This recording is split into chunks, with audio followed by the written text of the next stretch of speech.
হজরতপুর ২০ শয্যা বিশিষ্ট হসপিটাল, আমরা আমিনবাজার ২০ শয্যা বিশিষ্ট হসপিটাল, মাননীয় প্রধানমন্ত্রী জনাব তারেক রহমানের যে নির্দেশনা ছিল যে প্রতি শনিবার ১৪ মার্চে শুরু হয়েছে শনিবারে পরিষ্কার পরিচ্ছন্নতা অভিযান, তারই অংশ হিসাবে আজকে আমরা এই ৩টি হসপিটাল আজকে পরিষ্কার পরিচ্ছন্নতা শেষ করলাম।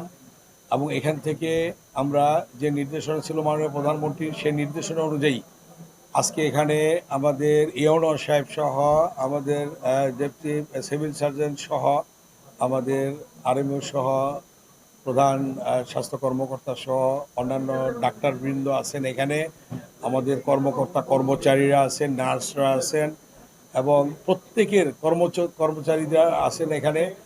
সকলেই আজকে এখানে এই পরিষ্কার পরিচ্ছন্নতা অভিযানে আপনারা অংশগ্রহণ করেছেন।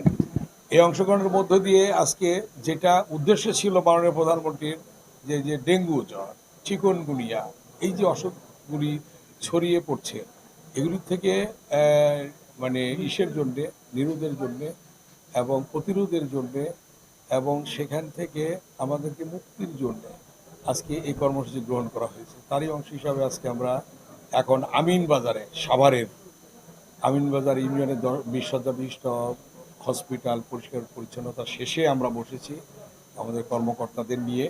এখান থেকে আমাদের যেটা উদ্দেশ্য লক্ষ্য, আপনারা জানেন যে পরিষ্কার পরিচ্ছন্নতা ইমানের অঙ্গ। অতএব আমাদের প্রত্যেককে আমাদের জামা কাপড় যেমন আমরা পরিষ্কার রাখি, ঠিক তেমনিভাবে আমাদের অঙ্গ পরিষ্কার রাখার জন্য যেমন আমরা সচেষ্ট থাকি, ঠিক আমাদের অঙ্গে প্রত্যঙ্গের যেখানে যেখানে যায় সেগুলি পরিষ্কার রাখতে হবে। হসপিটাল থেকে শুরু করে, বাড়িঘর থেকে শুরু করে, বাড়ির আঙিনা থেকে শুরু করে, কোথাও কোনো হাঁড়ি পাতিলে পানি জমে থাকতে পারবে না, সেখান থেকে মশার উপদ্রব হয়, ডেঙ্গু জ্বরের আবির্ভাব হয়। এগুলি থেকে আমাদেরকে পরিত্রাণ পাওয়ার জন্যেই আজকে পরিষ্কার পরিচ্ছন্নতা অভিযান। আজকে আপনারা জানেন যে মাননীয় প্রধানমন্ত্রী জনাব তারেক রহমান নির্বাচনের পূর্বে যে প্রতিশ্রুতি ব্যক্ত করেছিলেন, যেমন ফ্যামিলি কার্ড ইতিমধ্যেই শুরু করেছেন। আপনারা জানেন যে ইমাম, মুয়াজ্জিন, খতিব, পুরোহিতদের জন্যে সম্মানী ভাতা মাসিক, সেটাও শুরু করেছেন। হেলথ কার্ড দেবেন, কৃষক কার্ড দেবেন এবং পর্যায়ক্রমে আপনারা জানেন খাল খনন কর্মসূচি শুরু করেছেন। এমনিভাবে যিনি প্রতিশ্রুতি দিয়েছেন মাননীয় প্রধানমন্ত্রী, যে অবস্থায় নির্বাচনের পূর্বে, নির্বাচনের পরে হাতের আঙ্গুলের কালি শুকোনোর আগেই, শুকোনোর পূর্বেই আজকে কর্মসূচিগুলি বাস্তবায়নের দিকে যাচ্ছে ইনশাআল্লাহ।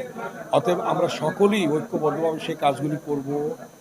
আমরা এমপি বলেন, মন্ত্রী বলেন, এখানে সরকারি কর্মকর্তা কর্মচারী বলেন, সকলে মিলে ঐক্যবদ্ধভাবেই আমাদেরকে এগোতে হবে এবং এখান থেকে আমরা এই কাজগুলি সমন্বিত প্রচেষ্টার মধ্য দিয়ে আমরা পরিচালিত করব ঐক্যবদ্ধভাবে। সেই লক্ষ্যে আজকে আমরা এখানে উপস্থিত হয়েছি।